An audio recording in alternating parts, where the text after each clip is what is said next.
एक बात बोलें, हमको बद्रीनाथ जी से बहुत प्यार क्यों है पता है तुम्हें? हमारे सन्यासी बाबा ने सबसे ज्यादा देर तक यहीं पर हमसे बात की थी।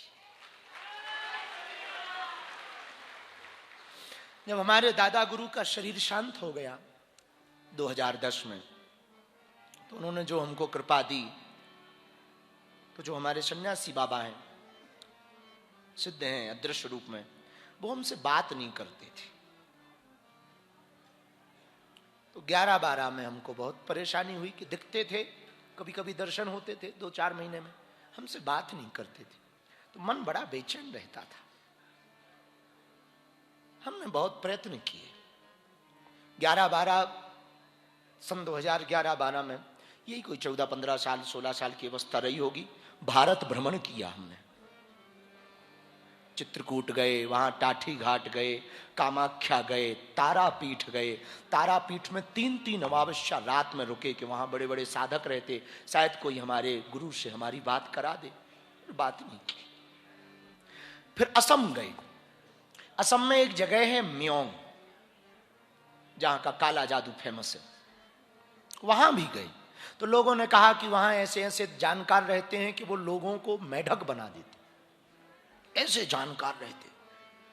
तो हमने सोचा कि भाड़ में गया, गुरुजी या तो बात करेंगे या मेढक बनेंगे। जाने में क्या दिक्कत है, बच्चे थे, जोश था, जुनून था, गुरु पर भरोसा भी था। तो म्योंग भी गई। वहां गए इस चक्कर में कि कोई जानकार मिलेगा, हमारे गुरु से हमारी बात कराएगा, लेकिन उल्टा हो गया। वहां 2-4 हमारे ही चेले बन गए। हाँ, बोलने में तो चटर पटर थे ही। अब पता नहीं लोग हमारे पीछे क्या देखते थे, हमें पता नहीं। अब वो कहते थे कि अरे आप तो हमें आशीर्वाद दो, तो हम कहा हम खुद लेने आए। पता लगे देवी फिरे विपत की मारी, पंडा कहे कला बता। लेकिन वो हम वहां से भी भगे, नेपाल गए। वहां सुन रखा था कि तराई क्षेत्र में लामा अघोरी बहुत रहते, वहां भी कुछ ना मिला। छत्तीसगढ़ गए।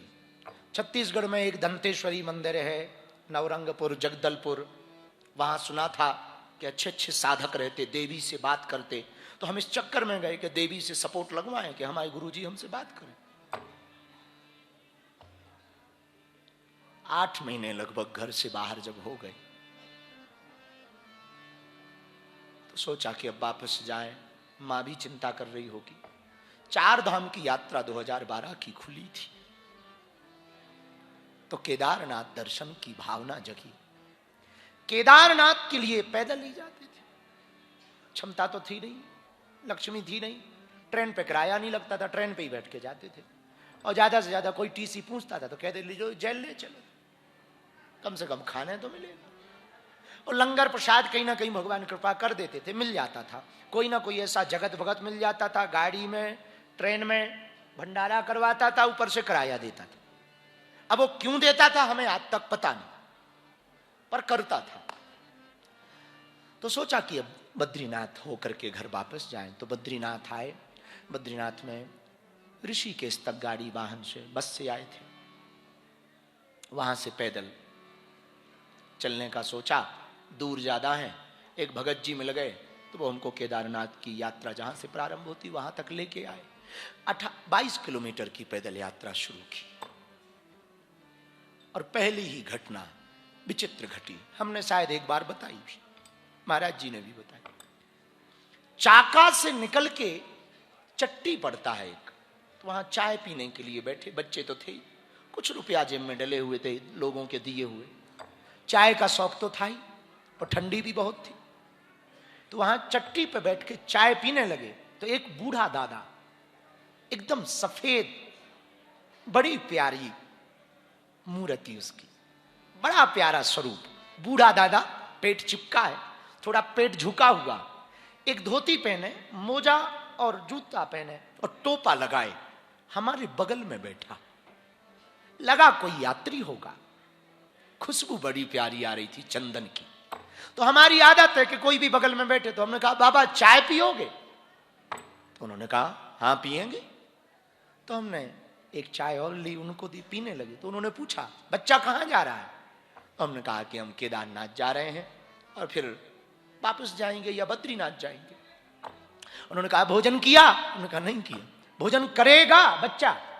तो हम कहा आप कहां रहते? बोले यहीं पीछे मेरा मंदिर है। अब वहां पहाड़ों में कोई मंदिर नहीं, पर हम तो पहली बार आए थे तो हमें पता नहीं था। हमने कहा कि कर लेंगे, चलो। और भूख लगी थी, दोपहर का समय होगा, 2 बजे का। उनके साथ पहाड़ चढ़े चट्टी से थोड़ा पीछे की तरफ, लगभग 700-800 मीटर। वहां एक छोटे से हनुमान जी का मंदिर था, एक झोपड़ी थी। वो झोपड़ी में बैठा, आंखों देखी बात, व्यासपीठ से तो झूठ बोलेंगे नहीं, और फिर बद्रीनाथ में क्या आंखों देखी बात, उसने सीधा हमसे पूछा क्या खाएगा? तो हमने कहा कि जो बना हो वो दो। अब का खाएगा तो कोई मतलब नहीं। बोले नहीं नहीं, बोल बोल, मन का बोल, का खाएगा? तो हम बहुत चाट के शौकीन, उनका मन की ही बात है। तो बाबा चाट खाएगा, चाट खाएगा। दूसरा प्रश्न बड़ा, कहां की खाएगा? ये भी गजब है। तो हम कहा छतरपुर की खाएंगे। छतरपुर हम जाते रहते थे, और छतरपुर में हमारे यहां एक बड़ा फेमस चाट वाला था, अभी होगा, बहुत दिन से हमें पता नहीं। उसका नाम हरी चाट भंडार है, अभी है। तो हरी चाट भंडार है। हमने कहा उसकी चाट खाए। महाराज जी सत्य बात बता रहे गोपाल दास, ऐसा उसने गमछा डाला, तौलिया थी जो, ऐसी तौलिया डाली और तौलिया हटाई, हरे पत्ते में गरम चाट, और जो टोकन उसके यहां व्हाइट कलर का मिला करता था वो टोकन रखी हुई चाट आई। हाँ,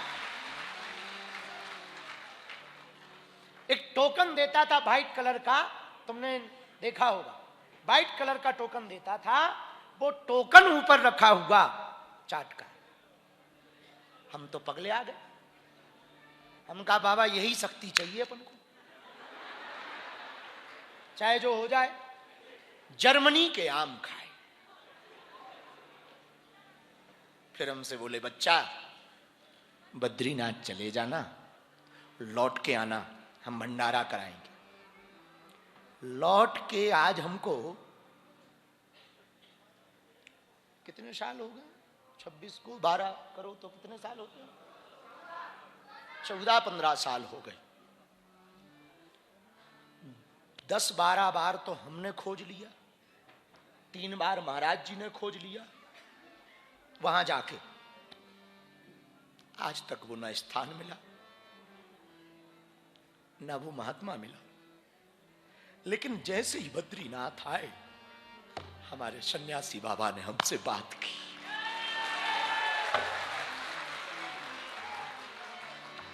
और पहली बात 2012 में की, बहुत देर तक, और हमसे कहा वापस जा और धाम पे व्यवस्था कर, भीड़ आने वाली। हमारे मुंह से निकला कि वहां पर सड़क आई नहीं, भीड़ कहां से आएगी? फिर पता नहीं लगा। जब भी देर तक हमें बात करनी होती है, आज तक हमने ये रहस्य कभी नहीं बताया तुम लोगों को, आज बताते। हमें जब भी अपने गुरु से देर तक बात करनी होती, हम यहां आते। वहां उनकी समाधि के पास, फिर उस दिन के बाद तो होने लगी थी बात। उस दिन के बाद फिर वो धाम पे, हमको धाम पे दर्शन भी हुए, बात भी होने लगी थी। लेकिन उसके बाद जब भी हमको उनसे बहुत बात करनी होती, इस बार भी वो कम से कम 22-23 मिनट ठहरे।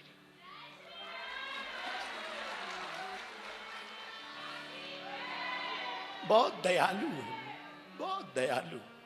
उनका कर्जा तो हम चुका नहीं सकते। मुझे कौन पूछता था, तेरी बंदगी से पहले मैं खुद को ढूंढता था इस जिंदगी से पहले।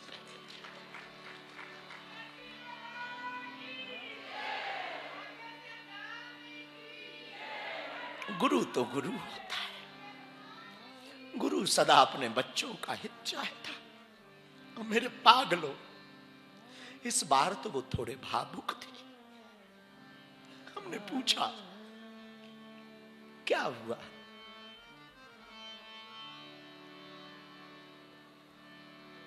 उन्होंने कहा बहुत दिन बाद आए, बहुत दिन बाद आए। कभी कभी गुरु भी बहुत मिस करता, बहुत मिस करता।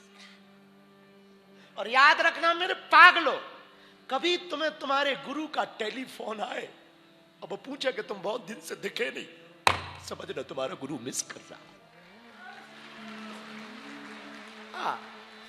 मिस कर रहा। दर्शन लेने ना जाना तो दर्शन देने चले जाना, और चले जाना। यहां बद्रीनाथ जी के पट बंद रहते, कपाट 6 महीना। जितना हम लोग ललायत रहते कि पट खुले तो दर्शन करें, उतना वो भी अंदर बैठा बैठा सोचता कि कब पट खुले हो, कब हम अपने पागलों के दर्शन। वो भी तो सोचता, वो भी तो सोचता है। बागेश्वर धाम पर बालाजी भी तो सोचते कब मेरा पागल आएगा।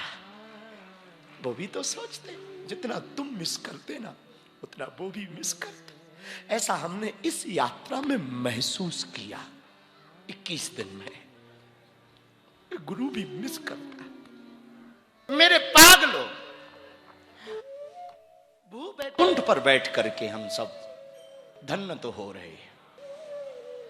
बद्रीनाथ जी में कल हमने आपको पंच बद्री के बारे में बताया, पंचशिला के बारे में बताया, पंचधाराओं के बारे में बताया, पंचकुंड के बारे में बताया, और भी तीर्थों के नाम हमने आपको बताए। एक मंदिर के बगल में एक यहां क्षेत्रपाल है, बद्रीनाथ जी के बगल में। ज्यादातर अच्छा अद्भुत बात यह है कि जिनकी हम ये बात कर रहे हैं ये जैनों में भी पूजे जाते, बौद्धों में भी पूजे जाते, और साउथ में तो इनको बहुत पूजा जाता, और तांत्रिक इनको बहुत पूजते। मतलब बहुत जल्दी सिद्ध होने वाला देवता, वीर, देवता नहीं वीर, बहुत जल्दी सिद्ध होता ही, एकदम खड़ा हो जाता तीर लेकर के। एक मंत्र है इनका, और कोई उस मंत्र को बोले, साबर मंत्र भी है और बीज मंत्र भी है, और उसकी एक साधना है, और कोई साधना करे तो ये रात को ही सामने आ जाता साधक। वो कोई और नहीं, इनका नाम घंटाकर्ण महाराज है। ये बद्रीनाथ जी के क्षेत्रपाल, और पहाड़ों में ज्यादातर पर्वतों में इनको वीर के रूप में पूजा जाता है, और यहां क्षेत्रपाल के रूप में पूजा जाता है। इनका नाम घंटाकर्ण महाराज। तो ये पहले बहुत बड़ा शिव भक्त थे। हमने ऐसी कथा पढ़ी, भगवान शंकर के कान से ये प्रकट हुआ है। तो ये भैरव जैसे ही, लेकिन वीर, परम शैव, भगवान शंकर की परम भक्ति करने वाला, सदा एक मंत्र जपता, ओम नमः, ओम नमः,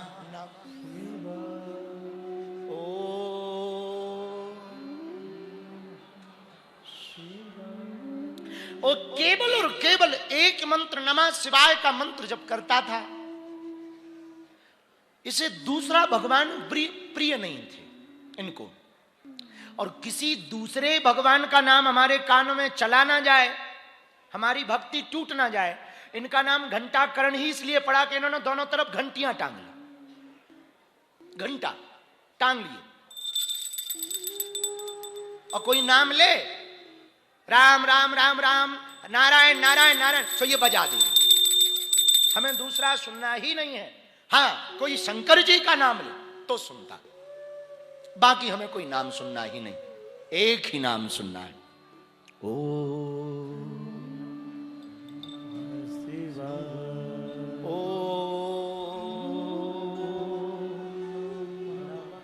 शिवाय,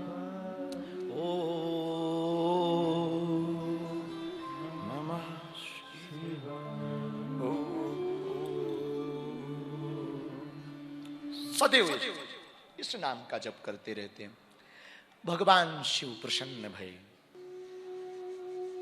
ऐसा कहते हैं कि दैत्य पिशाच प्रवृत्ति थी इनकी। भगवान शंकर ने रास्ता दिया कि तुम एक काम करो, इस पिशाच प्रवृत्ति को यदि तुम खत्म करना चाहते हो तो बद्रीनाथ जी में जाकर के भगवान हरि का तप करो। तो घंटाकर्ण ने कहा कि हम तो आपके परम भक्त हैं, शैव्य हैं, वैष्णव नहीं है, शैव्य हैं, आपकी भक्ति हम करते, मात्र आपकी भक्ति करते, आपको ही जानते। तो भगवान शंकर की एक बात बहुत प्यारी निकली जो हम सबको मानने योग्य है। भगवान शंकर ने कहा, सुनो, वैष्णवानाम यथा शंभु, वैष्णव में सबसे बड़े यदि कोई वैष्णव है तो वो भगवान शंकर है। रामस्य हृदयम शिवः, शिवस्य हृदयम रामः, राम जी के हृदय में यदि शिव का वास है तो शिव के हृदय में राम जी का वास है। इसलिए वैष्णवानाम यथा शंभु, वैष्णवों में सबसे पहले पर भगवान शंकर ने घंटाकर्ण जी को कहा कि जाओ तुम फिर तप करो और जाकर के बद्रीनाथ जी में तप करो। जब यहां पर बद्रीनाथ जी में इन्होंने चरणामृत लिया और तप शुरू किया, इसके बाद ये परम वैष्णव हो गए और भगवान ने इनको अपना क्षेत्रपाल बना लिया। नाम इनका घंटाकर्ण महाराज हो गया। तो आज भी मंदिर के बगल में इनका स्थान है। आप कभी दर्शन करने जाएं तो दक्षिण भाग में घंटाकर्ण जी महाराज का स्थान है और वहां पर तीर लिए हुए बहुत दिव्य रूप में विराजमान है। तो जब भी बद्रीनाथ दर्शन करने जाएं इनके दर्शन जरूर करें, क्षेत्रपाल जी महाराज जी को प्रणाम जरूर करें और इनके दर्शन जब करें इनको प्रणाम करें। देखो ये भूमि ना, यहां जब तक रहो थोड़ा सावधान रहो। कैसे रहो? सावधान रहो। यहां जब भी रहो बहुत सजग रहो। ये भूमि ना सिद्धों की भूमि है, भगवान की भूमि तो है ही है, सिद्धों की भूमि है। और कभी भी देव तीर्थ में रहना तो सावधान तो रहना ही, सिद्धों की भूमि में बहुत सावधान रहना चाहिए, बहुत सावधान रहना चाहिए, हर चीज पर सजगता। क्योंकि कई बार हम कुछ परिस्थितियों को समझ नहीं पाते, देवताओं के संकेत को समझ नहीं पाते, शक्तियों के संकेत को समझ नहीं पाते। इसलिए जितनी सजगता रखो उतना भला है।